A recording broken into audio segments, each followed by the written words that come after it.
Hi everybody, I know you haven't seen my face in a while and I want to first apologize for that. It has been so busy. If you didn't know, we moved Silly Farm after 15 years. We have been reformulating all of the rainbow cakes and arty cakes to reformulate all of the neon pigments, because if you don't know, sadly there is a new FDA law called MOCRA. I will link it so that you can look it up. Anyways, neon pigments as we know it, the old neon pigments, we can no longer consider them for cosmetic use.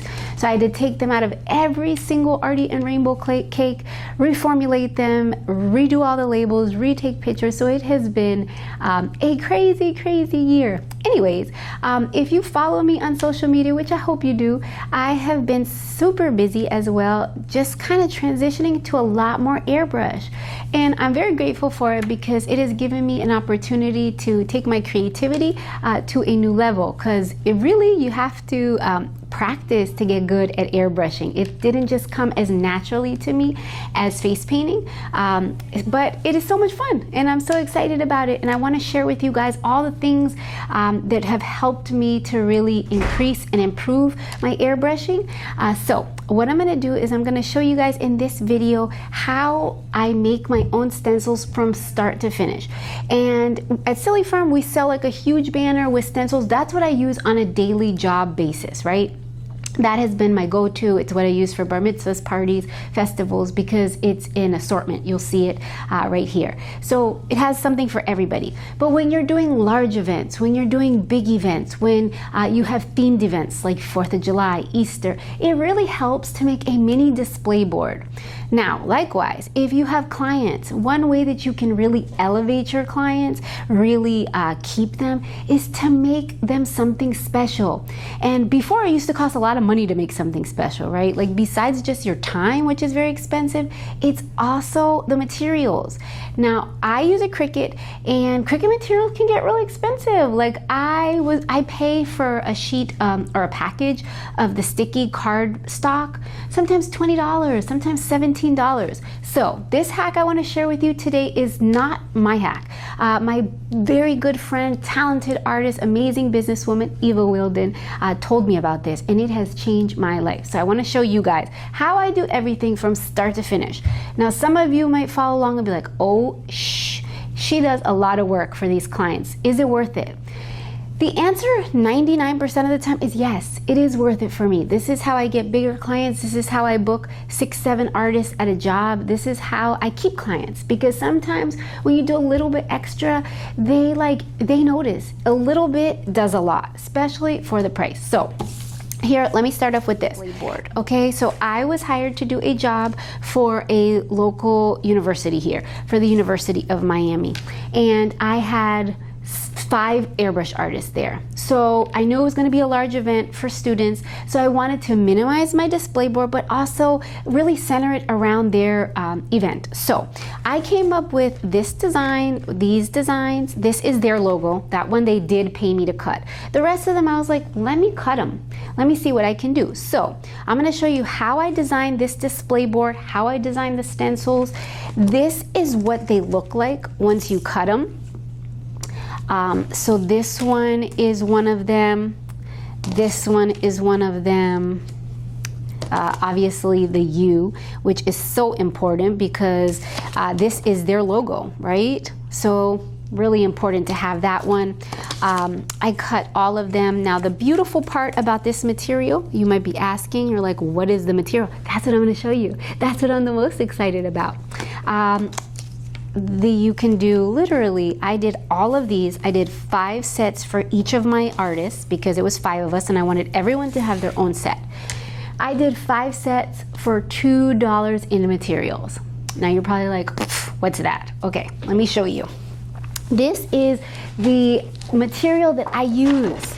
It is called, look at, first of all, okay, so look at how big it is, right? I think it's a 22 by 28. This is called clear plastic poster board. So we can thank Eva Wheeldon for putting us onto this. and how it has changed my life, because again, this sheet is like $2 at Michael's Craft. It is located in the poster board section. You gotta go look for it. It comes in white and clear, and it has been a game changer. So I am going to take you guys through this whole process, start to finish, show you how I cut my stencils, how I design displays for them, because you know, I want everyone to know what I'm doing, what they look like when you cut them, and of course the finished product. So I hope this video helps somebody. Like I said, I have been doing, yes, I still face paint, so don't worry, I will be making face painting videos eventually, but more so than anything else, the airbrushing has been a huge part of my business. It has really taken off, which I'm so grateful for, because again, I love it. It keeps me happy. It's challenging, and as an artist, we're always looking to, like, you know, take things up to the next level. Nonetheless, I want to teach you guys how I am able to scale this business and be able to hire more people and make more money, because at the end of the day, you know, art is amazing, but it can't just be a hobby. We have to figure out how to monetize it. So stay tuned. I hope you enjoy this video. As always, keep up with me on social media. We are now on TikTok. I'm Paint Me Green on TikTok, but I'm also Silly Farm TikTok and Faba TV TikTok. Of course, we're very active on Facebook, on Instagram. If you want us to share your work, if you use our products, let us know, tag us. That's how we're able to find you. So as always, super grateful. I'm teaching at ACE in November. I'm teaching at Kidvention in next year, 2025. I'm gonna be heading to Prismatica in Mexico. So just follow me, keep up, then we can see each other, give you a head or hug. All right, have a wonderful day, everybody, and let's get started. All right, let's jump right into making your own stencils. It's gonna look like a long, lengthy process. I'm gonna be going back and forth between Canva and the Cricut program, but just bear with me, guys. I promise you, once you do it enough, you will get the hang of it. All right, so this is Canva. If you don't know about Canva, make yourself very familiar with Canva. It is amazing. I use it to make the displays. This is the one that I just made for UM. I kind of designed most of these. That's the UM logo. I designed most of these from clip art from either Canva or from the Cricut program. They paid me to do this Keeping It 100 one, as that was their real logo. The rest of them, I took it upon myself to cut because I wanted a smaller board with minimal designs.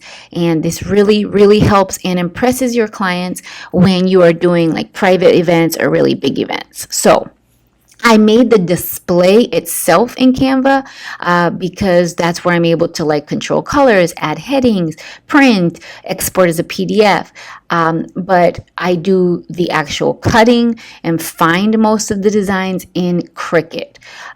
So here is the Cricut that I use. I use a Cricut Explore 3. That is the material that I use, which we will talk about, or I did talk about already. You can get the material, the clear poster board from Michael's for like $2 a sheet. All right, so let's just start off with this design, right? It was a UM themed event, so I'm going to start off by looking up on Google a UM logo PNG. So the reason you want a PNG is it would be nice to have a clear background or no background, but in the event that you can't find it, you can remove the background in Canva. So I look for a pretty good resolution image. Like, you don't want it very small because all that's going to do is blur the edges. So once I find one that I find is, you know, pretty good resolution, good quality, then you're just going to right click and save it, or however you save it. And then of course, you know, you want to save it where you can find it. So I save that, and then I'm going to head over to my Cricut app. So this is Cricut Makerspace or Design Space. If you use a silhouette, I'm not exactly sure how that works, but I'll show you how this works. So I'll first go over to, as you can see, I have a ton of the alien theme ones because that's what I was working on, but you go over to new canvas, and then what I'm going to do is upload the UM logo into it. It's already there, as you can see, because I did it already, but I'm showing you. So just browse your files, click the one that you want to upload. You can only do one at a time. It shows you a preview, and then you put, next. Now, you see this checkerboard? That just means that there's no background. I still like to hit like remove background occasionally. But also, if you see that little R in the corner, you don't want to cut that because it's too small. It's just a waste of time. So I use the eraser tool to take that out because I don't need it. So you just hit erase and you can just kind of like erase right over it, just to make sure, because if not, it's going to go to cut and it's a waste of space, waste of material that you're not going to get that registered trademark. And again, I just hit remove the background. And as you can see, I needed to erase a little bit better. I'll go back and erase that. But you'll want to just make sure that you erase that little R. Like I said, it just wastes material. So I went back and I just hit erase one more time. And then I will hit apply and continue. Then it gives you different options. You can use a single layer or use a flat graphic. Either one, the one that looks better, choose the one that you want. Sometimes the single layer kind of makes the edges a little rough, so I like a flat graphic. You pick continue, and you can rename it from there if you want. If not, just hit continue. All right, so now it's going to show up on your design board. I'm making it bigger just so you can see it, but you typically do not want to cut a huge stencil unless you need it for like a ball or something, or else it just wastes too much material.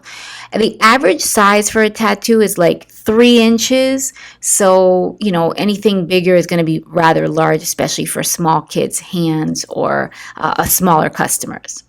Okay, so how do you turn this into a stencil is probably what you're asking. So the first thing I do is kind of shrink it to the size that I want. As I said, I like to keep it, under 4 inches. 4 inches is even big. So, ideally for kids, I keep like around 2.5 to 3. But that's really the size that I have found to be most comfortable. Then I go over here to shapes. You'll want to pick like a square, a rectangle. I like the one with the round edges just because when I cut it, then I have no sharp edges. So you're going to drag it over your item or over your design, and then you'll go to the top, you'll hit arrange, and you'll send that to the back because you want it as the back piece, right? Now, this is going to be kind of a first preview of what your stencil would look like. You want to make sure it's centered, and you want to make sure that you have enough like border around the design for overspray. So you don't want it to be completely cropped, or else then when you start spraying, you're going to get all those edges. So just kind of make sure that your design has at least a 1/2 inch all the way around it so that you'll avoid overspray. But be mindful because you don't want to waste material. You'll do that by making the borders too big. Next thing you're going to do is you're going to select the whole thing because now we have to cut it out. So you're going to head over to the right panel and hit slice. So if you keep on looking on the right panel, you're going to see these layers. So you want to click on the eye layer where I kind of click now. It's just telling me it's low resolution. I know. So you'll click that to remove it, and then you'll go it down one more time, click it, and now you can see the stencil. So this is what you're going to cut. This is what comes out when you cut, and that's the stencil that you need. Of course, you can use the negative side of it, to get more of an outline, but this is a physical stencil as you think about stencils. And you see how easy that is? Now, this is awesome because the stencil or the design is very simple to turn into a stencil. Now, sometimes, as you're going to see next, like with an alien, not the case. Okay, so if you need to do more than one, I just hit Command C or Control C to copy, and then Command V or Control V to paste it. I had 5 artists that day, so for me it was important to have more than one, but that's the way that you duplicate it. All right, now let's jump into a little bit more tricky ones. So I'm going to go here to Images, and as I said, this was kind of an outer space theme, so I wanted to pick an alien, one that would look good as a stencil just to keep it on target. So I chose the first one because I like that one. I like the little peace sign, thought it was cool. The more details just means the more work you're going to do, so keep that in mind. Next, I'm going to hit Add to Canvas, and then you want to hit View. Because that's going to show you where it is, okay? Meaning like it's going to show you what you were just working on. It's going to take it into what we call the canvas. So I added 2 of them and just to show you how I do it. All right, so the first thing is following the same processes all the time. But this time we're going to be adding something called bridges, which is what connects all of those floating pieces like the eyes, the mouth, so that you have them and that you don't have to have a two-part stencil, which is a little more difficult. Not that you can't do it, but it's a little more difficult, more time. So I always try to simplify things. Okay, so again, let's follow the same process. We are going to, one thing I forgot to mention. So when making your displays, obviously this is a clip art that I found inside of Canva and you can, or inside of Cricut, so I can't just export it so without taking a screenshot. So what you can do is you can colorize it, which you saw me doing with the color page feature. All right, so let's start off putting another rectangle behind it, and again, arranging it so that it goes to the back. Next, you'll center it, make sure there's enough room on all the sides to make sure that, you're not gonna get crazy overspray. You can shrink the sides, adjust them. It's totally up to you. You should be mindful of your materials as well. All right, so now that it's centered, what I'm going to do is I'm just going to, again, select all and hit slice. And then I'm going to unselect those interior layers. Now, one thing I want you to notice is, yes, it's a stencil, whoop, whoop, but the eyes and the mouth are what we consider floating, meaning when you cut it, they're going to fall right out because there's nothing holding them to the base of the stencil. That's where we do something called make bridges. So bridges are just connection points. The way you do it is you go back to the shapes and you can pick just pick like a square and drag it till you make it a line. Next, what I do is I connect them and create connection points, bridges, to the biggest part of the stencil. And I'll show you why, because then these eyes become one full stencil as opposed to their own floating pieces. So you are going to have to build a bunch of bridges sometimes, depending on how detailed your stencil is. So I try to make it easy and just find stencils or designs that only need a few bridges. Occasionally, when it's a specific logo, you're going to have to do more work, like I had to do with the panther, which I can show you another day. But all right, so don't worry how long it is or how much it goes into the big rectangle, because once you weld it together, you're not going to see it anymore. The goal is to just create connection points so that your design can be all one piece as opposed to floating pieces. Now, you'll have to shrink them occasionally. I'm going to put one right in the middle of the eyes to give it a little more stability so it has another anchor point. And then the last thing we have to do is the mouth, is the smile area. Now, when you use the stencil, you are going to have those little gap marks where the lines are.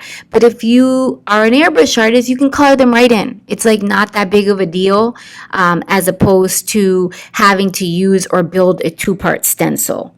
So yeah, just keep that in mind. Sometimes a two-part is helpful, but for the most part, like I lose a lot of things. So I like to make one stencil, keep it going. All right, so here I am building the bridge from the mouth because I want that mouth to stay connected. I want this to be one full stencil. So you can adjust the angles, adjust the width of your lines. I'm just creating a way and a pathway so that the mouth can stay stable on the design. So now that I have everything kind of connected with anchor points and bridges, you want to select the whole thing again and head back over here to the second button that says weld.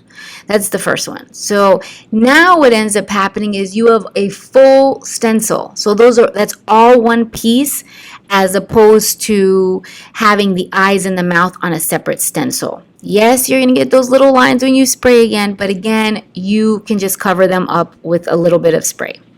Okay, so now that you did that, here's the reason that I imported 2 into my canvas, because I'm going to take a screenshot of that second alien, because I don't want the alien stencil to be on my display. I want what it's going to look like at the end, which is that green alien. So, once you have all of your stencils set up or all of the designs with bridges and they're ready to print, don't forget to just take a screenshot so that you can import it into Canva with a colorized version. Because Canva has limitations. It's not Photoshop, guys, but it's still a fantastic program. So I use a Mac most of the time. That's why I'm going to take a screenshot, and that's going to be what I import for my design board. All right, so once my stencils look good, this is where you can start designing. This is, I don't want to say the fun part, but after you get your screenshots, this is where you get to get creative and not just print your display board, you'll print your stencils, and then you'll have like a complete set. You're going to wow your customers. All right, so back to Canva. Now that I took a screenshot of the alien, what I'm going to do is I'm going to duplicate this just so that you can see how I did it. I just went ahead and I'll start from here. I'm going to upload the screenshot that I just took, which is on my desktop, and I can import both of them because I'm going to use both of them. So first things first, I imported the U. Again, stretch it to the size that you want. Get rid of the trademark part if you don't need it. You know, sometimes they want it. Respect your clients. That is a trademark logo. You need permission to use it. Next, this is the screenshot of the alien that I did. And as you can see, it has the grid marks in the background of it. So what I suggest you do is use the background remover feature so that you're going to erase all of those grid marks. And that way you have a picture of the tattoo, right? So it looks cooler for your display versus having those grid marks in the background. So I'm going to scroll down a little bit more and I'm going to import the other screenshots that I did, remove the background again, and you can of course, crop around them, totally up to you to move around your different designs. I also like to add choose your color and your tattoo when I'm offering different colors. So, I did an event that was for FIU and their colors are blue and gold. So that's the only colors I brought. I wouldn't put choose your colors. But in this case, because we had a theme and different designs, I put choose your colors. But I do want people to know they have options. So, the fun part about this is that you can print these posters, these displays as big as you want.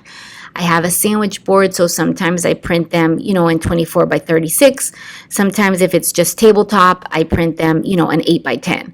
So, the good thing about Canva is it gives you so many options for printing purposes as well. So, you can change the title. It doesn't have to be, you can add your name, you can add a QR code. I put numbers on all of my tattoos just because I want people to know which one to pick. All right, so when you go to export it, you go to download, and I like to download it as a PDF for print so that it flattens the image and it leaves it the highest quality. So when you're talking about quality, you don't want it to be super small because then you can't print it, especially if you're trying to print it on poster size. So if you just download it as PDF print, it gives you a lot more flexibility on the size. And you can send it to Office Depot. You can print it in your own printer. It's very flexible when you export it as a PDF. And then once you have it, export it again. You can send it to print anywhere. You can make multiple copies. But now I'm going to go back to Cricut because now you guys have to print and you have to cut the actual stencils out. So what do you do? What are the settings? What are the materials? So I covered it earlier that it is the clear poster board. Of course, you want to save your project because trust me, Cricut will delete your stuff and you will get so mad. It'll overwrite it. It can be weird. That's one of the few drawbacks. All right, so I saved it, and now we are going to set it up to print. So I use the clear poster board on a mat. So you got to make sure you change this to on mat so that it sets it up accordingly. Now the first thing you're going to notice is this stencil is huge, right? Like it's 8 inches, as you can see on the cutting mat. That's too big, all right? Like naturally, I would never print that or cut that big unless I specifically needed it, like if I was working on a soccer ball or working on a basketball. Otherwise, for actual tattoo, it's just a little too big. So, just to show you guys for all intents purposes, I wanted you to see. It also will tell you how many pieces you need in order to cut everything that you wanted. So, that gives you a chance to see how much material you need, to see how to lay it out. Now I am going to connect to my Cricut. So, all right, so once you are connected to your Cricut, which now they have the Bluetooth feature, yay for that. The next thing that you're going to do is just kind of like prep your mat and prep your poster board. Now, this poster board, I believe, comes in like a 20 by 24, something like that. So it's large. You can get a lot of cuts out of it, but you just got to, chop it into 2, 3, 4 pieces. Obviously, you want to peel off the sticker because if you start cutting on that, it's just going to ruin your blade because it's something extra. So once I measure it on the mat, okay, so now what you're going to do is you're going to get ready to print. And the way that you do that is you're going to set it up on the mat, as I said, because when you're printing on this material, you want the mat. Now it's going to show you the dimensions, so make sure they're looking good. I shrunk it. This is a 3 by 4 almost. Now you're going to bring up your settings, your base material. So you want to go to Browse All Materials and you want to search, I like to cut foil acetate. The foil acetate, I find that setting is the best one for me. You select it, and then I like to put either default or more depending on how detailed the stencil is. If it's very detailed, I put more. Then you have to, hit the little button on your Cricut so that it can begin printing. It's the little button right on top of your Cricut. And make sure again, and then you just feed it in. It's going to kind of read your mat. Make sure you have enough material for the cuts that you're attempting to make. If you've never used a Cricut, this is Hello Cricut 101. Next, once you press that little go button, the little start button, it is going to start cutting. So, very smooth, very simple process. The Cricut is my absolute favorite piece of technology that I own, just because it's so awesome, so versatile. I use it for so many events. It's helped me get bigger events by being able to cut a lot of my custom stencils. They really like it. In the event that I can't because it's just too complex or it's a very detailed stencil, I outsource it. But for the most part, for simple things, my Cricut works. All right, so then you're going to peel it off of your board, and now you have to weed it. I know it's hard to see because it's clear, but I just use my nail to kind of just weed it out. It pops right out. And as you can see, it's a nice cut. It's a nice thick stencil, and it's plastic. It's reusable. And the best part is the price. Whoop, whoop. Yeah, so I hope you enjoy my video, guys. I hope you start cutting everything. Yes. All right, have a great day.